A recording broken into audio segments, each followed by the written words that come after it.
আজকে আমরা নবম শ্রেণীর যে দ্বিতীয় অ্যাক্টিভিটি টাস্কগুলো দিয়েছে স্কুল ছুটি থাকার কারণে সেগুলো সম্পর্কে আলোচনা করব। 4টে প্রশ্ন মূলত দিয়েছে। প্রথম প্রশ্নটা, সৌরজগতের অন্যান্য গ্রহের মধ্যে একমাত্র পৃথিবী কেন জীবকুলের আবাসস্থল বা প্রাণীর বসবাসযোগ্য সেটা আলোচনা করো। সেটা সম্পর্কে আলোচনা করছি।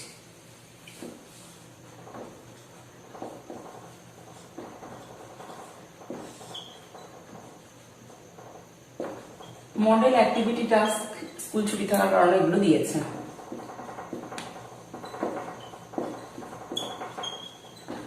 প্রথম সেটটাও আলোচনা করেছি, এটা দ্বিতীয় সেট। প্রথম প্রশ্ন, পৃথিবী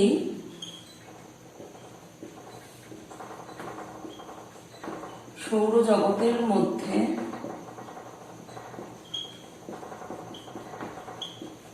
একমাত্র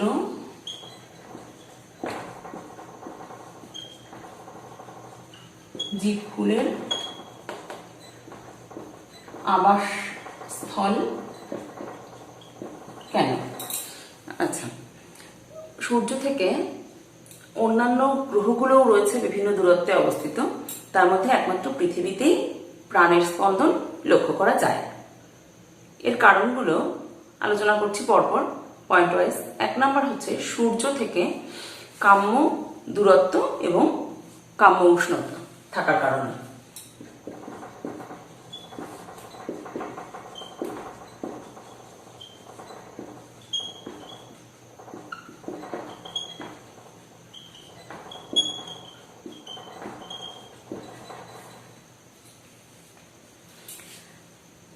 পৃথিবীর সৌরজগতের মধ্যে এমন একটি স্থানে অবস্থিত যে স্থানে মোটামুটি গড় তাপমাত্রা 15 বা 17 ডিগ্রি সেন্টিগ্রেড বলা যেতে পারে, যেটা প্রাণের জীবন ধারণের জন্য প্রাণীদের অত্যন্ত গুরুত্বপূর্ণ।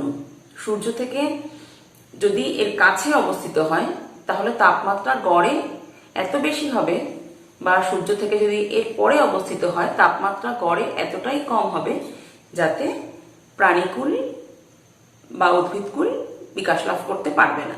এটা হচ্ছে পৃথিবীতে সূর্যের এমন একটা কাম্য দূরত্বে রয়েছে পৃথিবী, যেটা প্রাণীদের আবাসস্থল হিসেবে গ্রহণযোগ্য।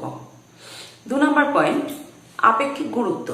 পৃথিবীর মূলত আপেক্ষিক গুরুত্ব হচ্ছে 5.5 গ্রাম, এবং এই আপেক্ষিক গুরুত্ব থাকার কারণে তার ঘনত্বটা এমন যে তার উপরে ভূত্বকের সৃষ্টি হয়েছে, এবং ভূত্বক না থাকলে তার উপর বাড়িঘর গাছপালা কিছুই গড়ে উঠত না।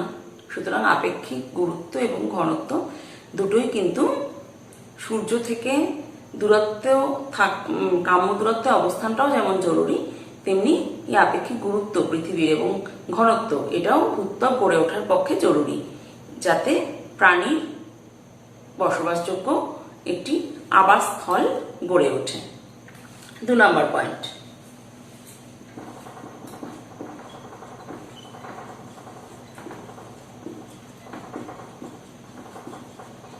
আচ্ছা 3 নম্বর পয়েন্ট, এটা এই সূত্র ধরেই বলি, ভূত্বক।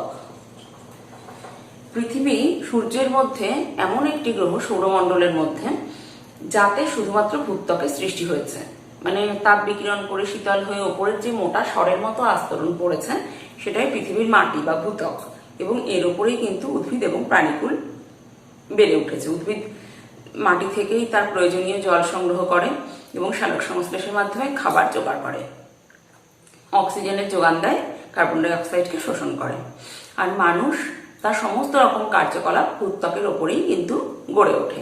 সুতরাং ভূত্বক না থাকলে যেটা কখনোই সম্ভব হতো না সেটা হচ্ছে প্রাণী এবং উদ্ভিদের বিকাশ স্থল। সুতরাং 3 নম্বর পয়েন্ট আলোচনা করলাম। 4 নম্বরে হচ্ছে বায়ুমণ্ডল। একমাত্র পৃথিবীতেই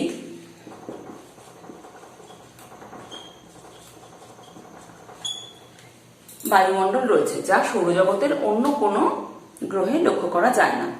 বায়ুমণ্ডল থাকার কারণে পৃথিবী মানুষের বসবাসযোগ্য হয়েছে, যাতে গ্যাসীয় উপাদানগুলোর মধ্যে অক্সিজেন এবং কার্বন ডাই অক্সাইড প্রধান, উদ্ভিদ এবং প্রাণীদের বেঁচে থাকার জন্য, যা বায়ুমণ্ডল আমাদের যোগান দেয়। সুতরাং পৃথিবীর আশেপাশে যে বায়ুর বিশাল স্তর রয়েছে সেটাই প্রাণীদের বেঁচে থাকার একটা অন্যতম কারণ। এরপর হচ্ছে জল। জল ছাড়া প্রাণের বিকাশ সম্ভব না। অক্সিজেন, হাইড্রোজেন এরা হচ্ছে মিলে জলের সৃষ্টি করেছে এবং যে কোনো প্রাণী এবং উদ্ভিদের বেঁচে থাকার জন্য জল অত্যন্ত প্রয়োজনীয়। অন্য কোনো গ্রহে যা দেখা যায় না, যেটা প্রাণীর বিকাশ না হওয়ার অন্যতম কারণ অন্যান্য গ্রহে, যেটা একমাত্র পৃথিবীতেই লক্ষ্য করা যায়। এবং জলের পরিমাণ এতটাই বেশি যে দূর থেকে বা মহাকাশ থেকে পৃথিবীকে নীল রঙের দেখায়, বা নীল গ্রহ এই কারণে একে বলা হয়।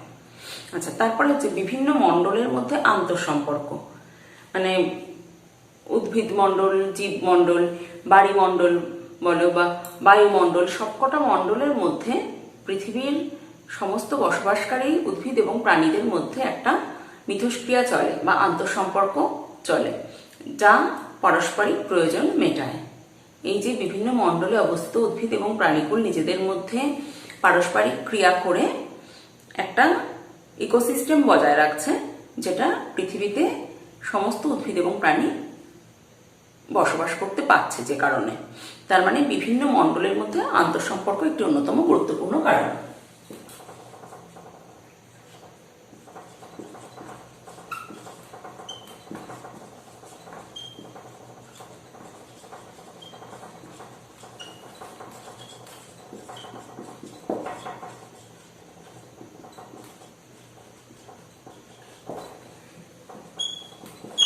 আচ্ছা, 6 নম্বর পয়েন্ট বা লাস্ট পয়েন্ট বলতে পারি, পৃথিবীতে যে গ্রিন হাউস গ্যাসগুলো রয়েছে, যেগুলো পৃথিবীর উষ্ণতাকে বাড়াচ্ছে, পৃথিবী থেকে যে পরিমাণ তাপ আসে সবটাই কিন্তু বিকৃত হয়ে যাওয়ার কথা।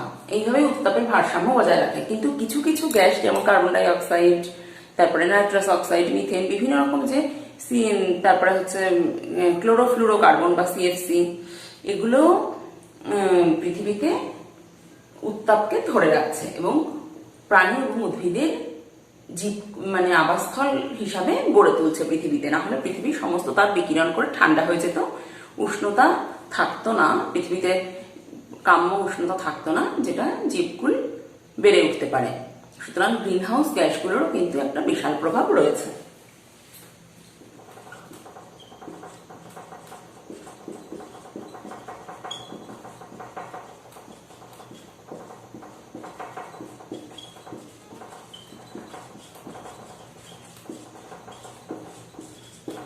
তাহলে 6টা পয়েন্ট আলোচনা করলেই হবে। এই পৃথিবীর মধ্যে সৌরজগতই একমাত্র জীবকুলের আবাসস্থল কেন?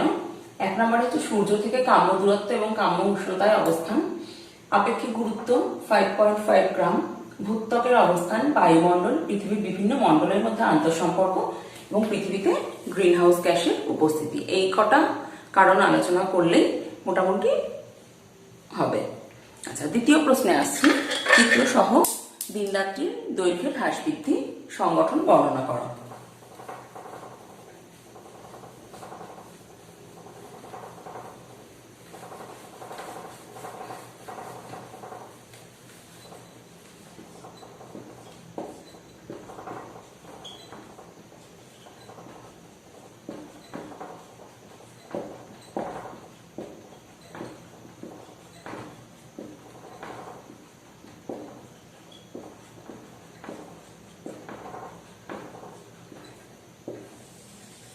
আচ্ছা, পৃথিবী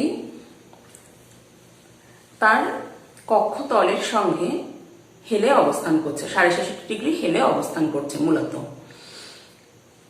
এবং পৃথিবীর অভিগত গোলাকৃতি, পৃথিবীর আবর্তন এবং পরিক্রমণ গতি এবং মেরুরেখার একমুখী অবস্থান, তারপরে যেটা বললাম কক্ষতলের সঙ্গে মেরুরেখার 66.5 ডিগ্রি কোণে অবস্থান, মূলত এই 4টে কারণ পৃথিবীর দিন রাত্রির হ্রাস বৃদ্ধি ঘটাচ্ছে।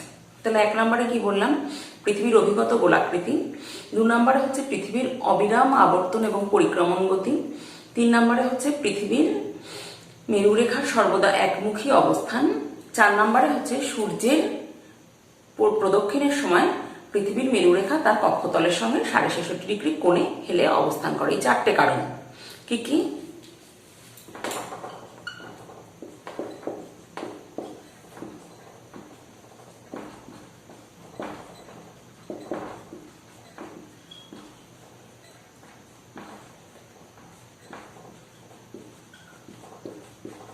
পৃথিবীর অভিগত গোলাকৃতি। 2 নম্বরে পৃথিবীর অবিরাম আবর্তন ও পরিক্রমণ গতি।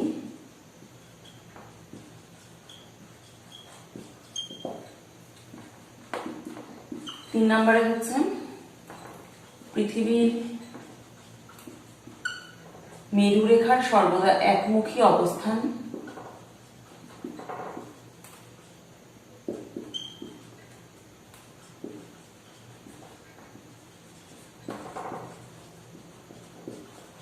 4 নম্বর পয়েন্ট হচ্ছে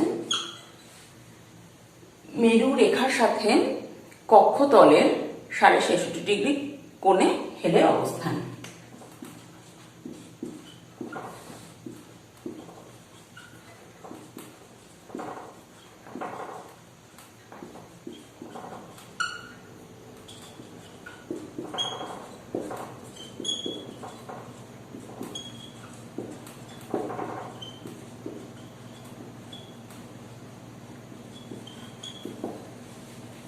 আচ্ছা, তাহলে এই 4টে কারণ প্রধানত পৃথিবীতে দিন রাত্রির দৈর্ঘ্যের হ্রাস বৃদ্ধি ঘটায়।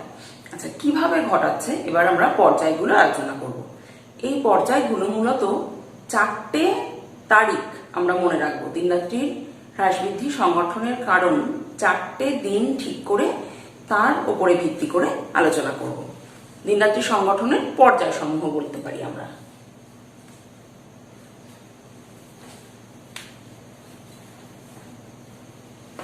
কারণ গেল এগুলো, এবার বলবো পর্যায় সমূহ।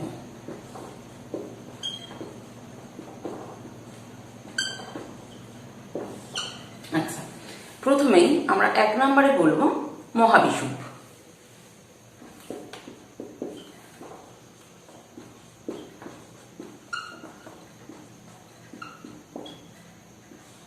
তারিখটা মনে রাখবো 21শে মার্চ।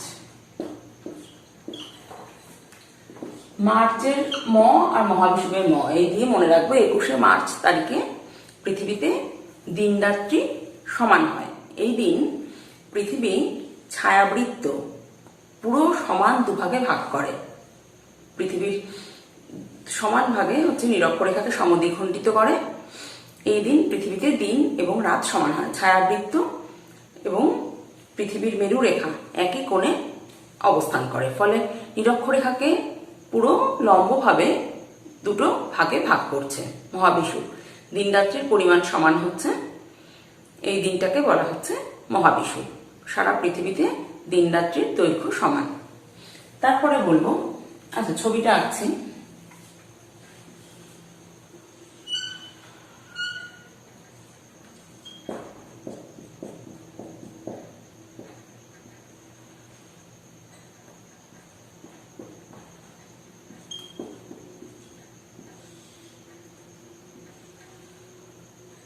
নিরক্ষরেখায় সূর্যরশ্মি লম্বভাবে পড়ছে, পতন কোণ হচ্ছে 90 ডিগ্রি।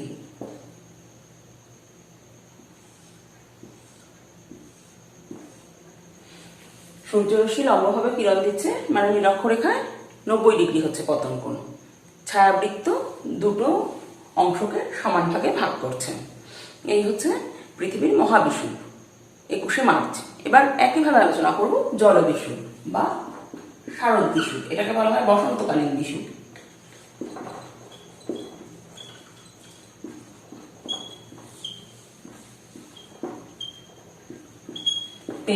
সেপ্টেম্বর।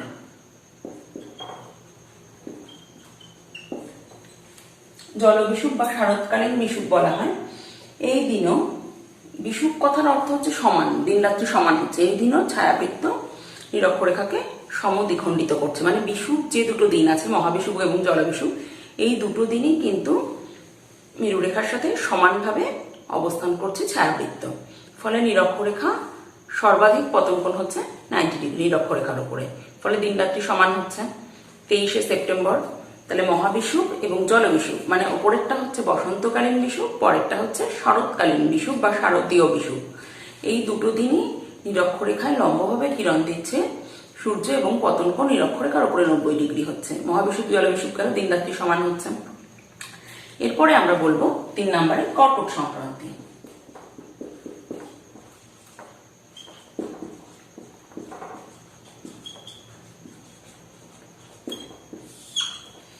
কর্কট সংক্রান্তি হচ্ছে 21শে জুন।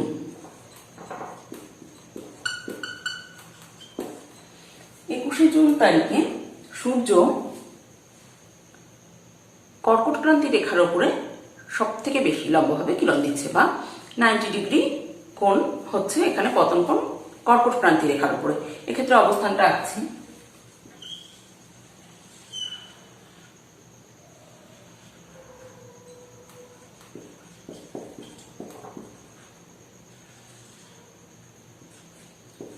এটা হচ্ছে 90 ডিগ্রি।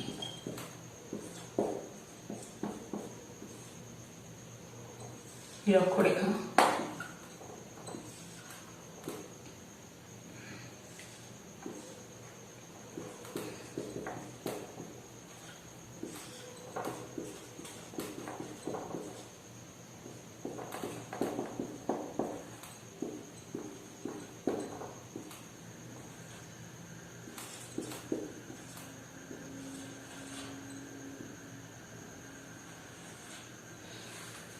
কিন্তু ছায়াবৃত্ত, তার মানে এই অংশটা হচ্ছে অন্ধকার থাকছে,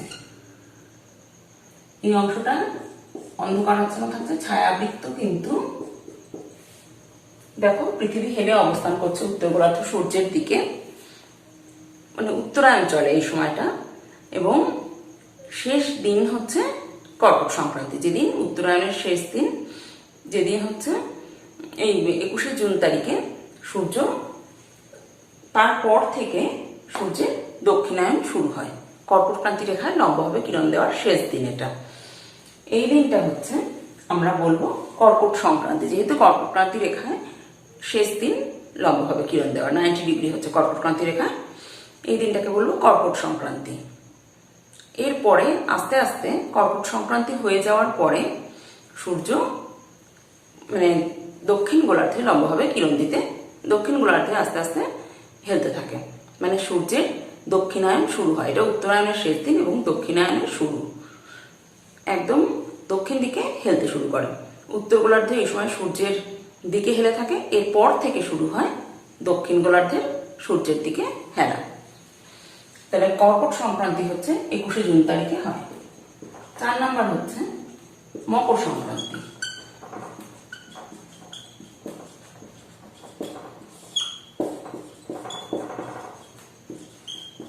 22শে ডিসেম্বর। সূর্যের দক্ষিণায়নের শেষ দিন, মানে কর্কট ক্রান্তি রেখায় লম্বভাবে কিরণ দেওয়ার পর থেকে দক্ষিণ গোলার্ধ সূর্যের দিকে হেলতে আরম্ভ করে, এবং তারপরে কি হয়, শেষ পর্যন্ত দক্ষিণ গোলার্ধের শেষ সীমা কিরণ দেওয়ার দক্ষিণায়নের শেষ দিন হচ্ছে মকর ক্রান্তি রেখা, 23.5 ডিগ্রি দক্ষিণ অক্ষরেখা, এবং এই দিন সূর্য মকর ক্রান্তি রেখার উপরে লম্বভাবে কিরণ দেয়, দিনটা হচ্ছে 22শে ডিসেম্বর। মকর ক্রান্তি রেখা যেহেতু লম্বভাবে কিরণ দেয়, তাই একে বলা হয় মকর সংক্রান্তি। এর পরে আবার সূর্য উত্তর গোলার্ধে হেলতে শুরু করে, সূর্যের উত্তরায়ণ শুরু হয়। এর ছবিটা আঁকছি।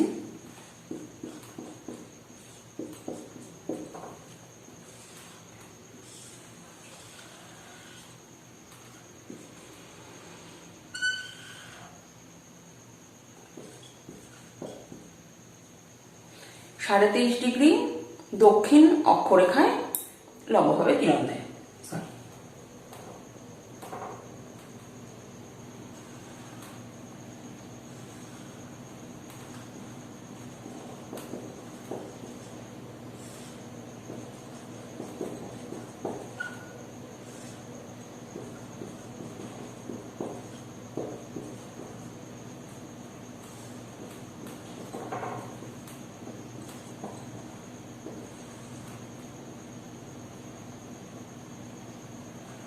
এই হচ্ছে ছায়াবৃত্ত, তার মানে ছায়াবৃত্ত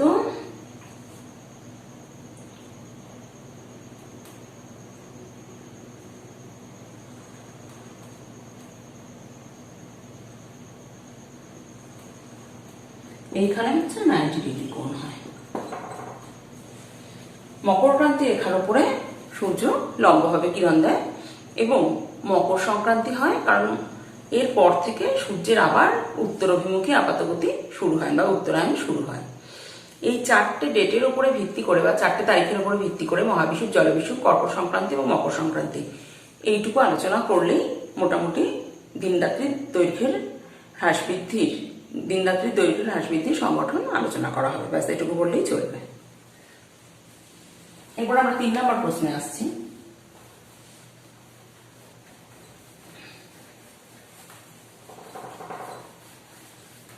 প্রচলিত এবং অপ্রচলিত শক্তির মধ্যে পার্থক্য নির্ণয় করো।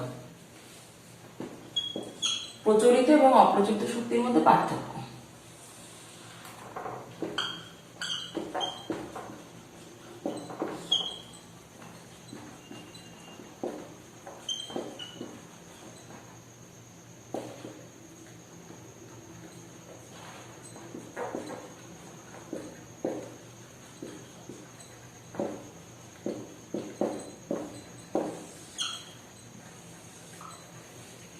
আচ্ছা, প্রচলিত শক্তি এবং অপ্রচলিত শক্তির মধ্যে পার্থক্য প্রথমেই বলবো। প্রচলিত শক্তির উৎসগুলির পরিমাণ নির্দিষ্ট আর অপ্রচলিত শক্তির উৎস অফুরন্ত।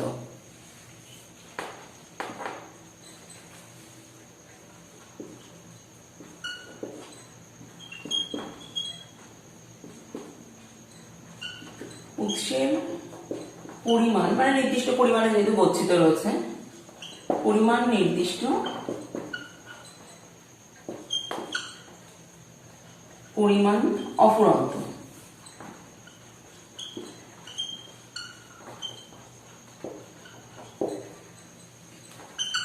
আচ্ছা, 2 নম্বর পয়েন্টে আমরা বলতে পারি সরাসরি প্রচলিত শক্তি মানে কয়লা, খনিজ তেল এরা সরাসরি পরিবেশ দূষণ করে, কিন্তু সৌরশক্তি বা বায়ু শক্তি মানে অপ্রচলিত শক্তি এরা সরাসরি বায়ু দূষণ করে না বা পরিবেশ দূষণ করে না।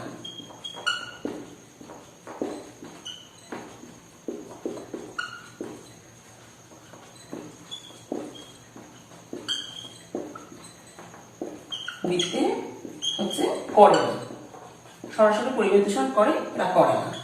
আচ্ছা, 3 নম্বর পয়েন্টে আমরা বলতে পারি উৎপাদনের প্রাথমিক ব্যয়টা কম, মানে প্রচলিত শক্তি হচ্ছে তোর কয়লা বা খনিজ তেল এগুলোর উৎপাদনের প্রাথমিক খরচটা কম কিন্তু পৌনপুনিক ব্যয় বেশি। আর অপ্রচলিত শক্তিতে প্রাথমিক ব্যয়টা হচ্ছে অত্যন্ত বেশি। হঠাৎ করে একটা সোলার হিটার বসানো সবার পক্ষে সম্ভব না, কিন্তু একবার বসিয়ে ফেললে তারপরের খরচগুলো আস্তে আস্তে কমতে থাকবে, মানে পৌনপুনিক খরচটা কম।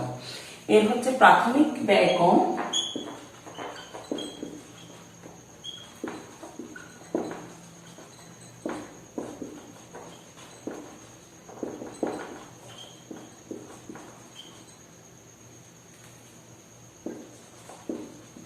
পৌনপুনিক ব্যয় বেশি, আর এর হচ্ছে প্রাথমিক ব্যয় বেশি,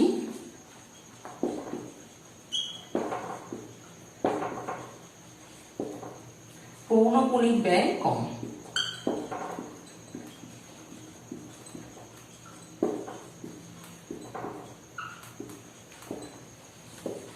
আচ্ছা, 4 নম্বর পয়েন্টে আমরা আলোচনা করতে পারি উৎপাদনের শ্রমিক লাগে, মানে আহরণ করার জন্য শ্রমিকের বেশি প্রয়োজন হয় প্রচলিত শক্তিতে, খনি থেকে আহরণ, কিন্তু অপ্রচলিত শক্তিতে অপেক্ষাকৃত কম শ্রমিক লাগে, শ্রমিকের প্রয়োজন বেশি,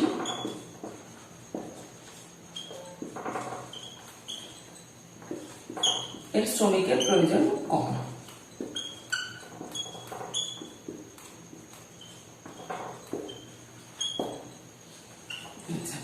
পরের পয়েন্টে আমরা আলোচনা করতে পারি রক্ষণাবেক্ষণের খরচ বেশি, এক্ষেত্রে রক্ষণাবেক্ষণের খরচ কম। মানে কয়লা, খনিজ তেল এক্ষেত্রে রক্ষণাবেক্ষণ মানে খনি থেকে আহরণ, খনির মেইনটেনেন্স ইত্যাদি নানা কিছু নিয়ে রক্ষণাবেক্ষণের খরচটা অনেক বেশি, অপেক্ষাকৃত অপ্রচলিত শক্তি উৎপাদনের ক্ষেত্রে রক্ষণাবেক্ষণের ব্যয় কম।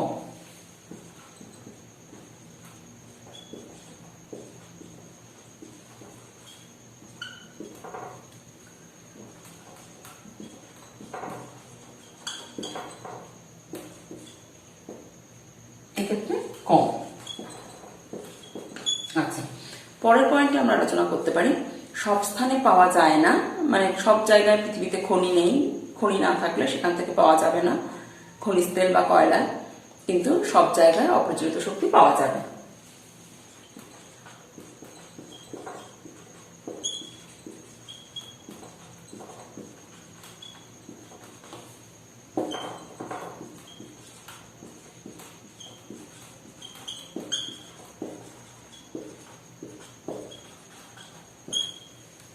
আচ্ছা, পরের পয়েন্টে আমরা বলতে পারি আবহাওয়ার উপর নির্ভর করে না, এরা হচ্ছে আবহাওয়ার উপরে নির্ভর করে।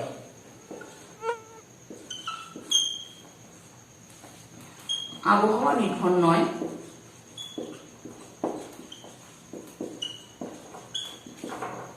এরা হচ্ছে আবহাওয়া নির্ভর।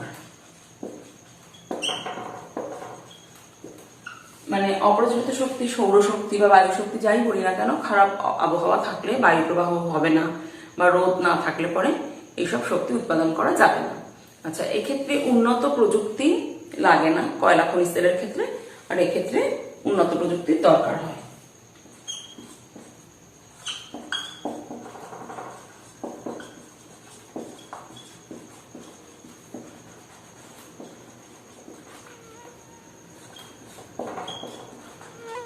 উন্নত প্রযুক্তির দরকার হয়।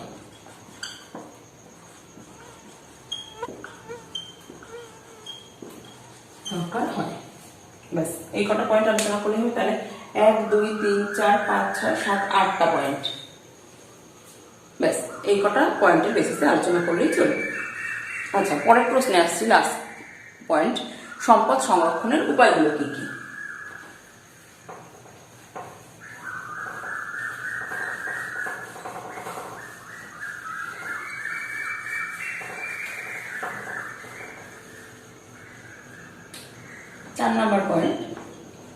চার নম্বর প্রশ্ন, সম্পদ সংরক্ষণের উপায়গুলো কি কি?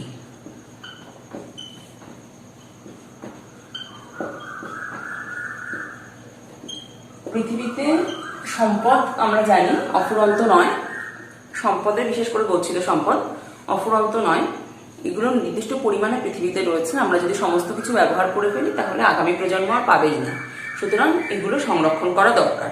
কেন করা দরকার, এগুলো নির্দিষ্ট কতগুলো পয়েন্টের ভিত্তিতে আলোচনা করছি। যেমন 1 নম্বর পয়েন্ট আমরা বলবো ব্যবহারের বাহুল্য কমানো, মানে প্রচুর পরিমাণে ব্যবহার করব না, যতটুকু প্রয়োজন ততটুকুই ব্যবহার করবো, মিতব্যয়িতা।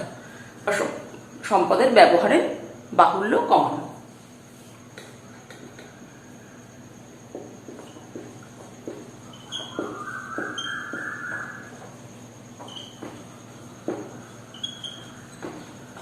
প্রচুর পরিমাণে যদি আমরা ব্যবহার করে ফেলি, এক্ষুনি যতটা প্রয়োজন ততটাই ব্যবহার করছি, তার থেকে যদি বিকল্প দ্রব্য আমরা ব্যবহার করি, এটা একটু কম পরিমাণে রেখে ব্যবহার করি, তাহলে ভবিষ্যৎ প্রজন্ম এগুলোকে পাবে। তারপরে হচ্ছে 2 নম্বর, অগ্রাধিকারের ভিত্তিতে ব্যবহার, মানে কোনগুলো খুব তাড়াতাড়ি ফুরিয়ে আসছে সেগুলোকে রেখে যেগুলো অপেক্ষাকৃত বেশি পরিমাণে পৃথিবীতে এখনো রয়েছে সেগুলোকে আগে ব্যবহার করতে হবে, এটাই হচ্ছে অগ্রাধিকারের ভিত্তিতে ব্যবহার। তারপরে হচ্ছে অপচয় রোধ,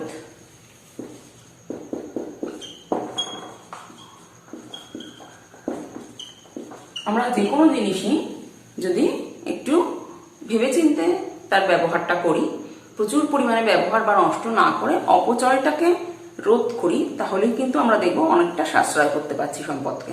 সুতরাং অপচয় রোধের মাধ্যমেও সম্পদ সংরক্ষণ সম্ভব। তারপরে হচ্ছে বিকল্প দ্রব্যের ব্যবহার,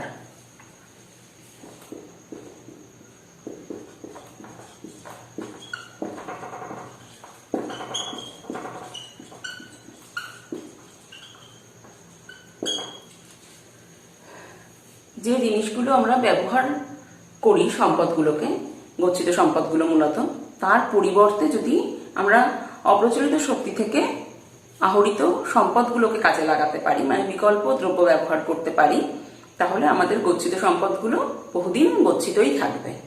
এটাই হচ্ছে মূলত বিকল্প দ্রব্যের ব্যবহার। আচ্ছা, তারপরে বলবো যে বিজ্ঞান এবং প্রযুক্তির উন্নতি। বিজ্ঞান এবং প্রযুক্তির উন্নতি যত ঘটবে ততই কিন্তু আমরা ফেলে দেওয়া জিনিস থেকে সম্পদ আহরণ করতে পারবো বা অপ্রচলিত শক্তি থেকে সম্পদ আহরণ করতে পারবো।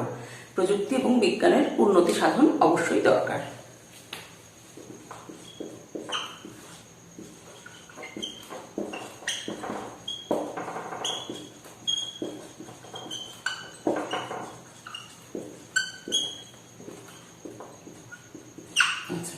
তারপরের পয়েন্ট হচ্ছে সচেতনতা বৃদ্ধি।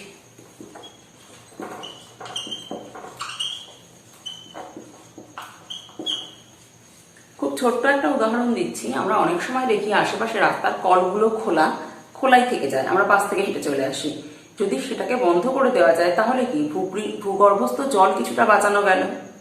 এইভাবে সমস্ত সম্পদই যদি আমরা সচেতন হই, মানুষ যদি সচেতন হয়, তাহলে অনেকটা পরিমাণে পৃথিবীর সম্পদকে আমরা গচ্ছিত রাখতে পারবো বা ভান্ডারে জমা রাখতে পারবো। এটা হচ্ছে মানুষের সচেতনতার উপরে নির্ভর করছে।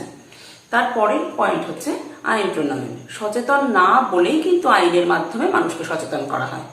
সুতরাং সরকারেরও এক্ষেত্রে কিছুটা ভূমিকা রয়েছে। আইন প্রণয়ন কতটা পরিমাণে সম্পদ তুলবে, উত্তোলন করবে বা ব্যবহার করবে, এই জন্য বা প্রাকৃতিক সম্পদ, গাছ কাটা, বিভিন্ন বিষয় রয়েছে যেগুলো আইন প্রণয়ন করে বন্ধ করতে হচ্ছে মানুষ সচেতন নয় বলে। সুতরাং আইন প্রণয়নের একটি ভূমিকা রয়েছে যে কঠোর হাতে মানুষকে সচেতন করতে হচ্ছে।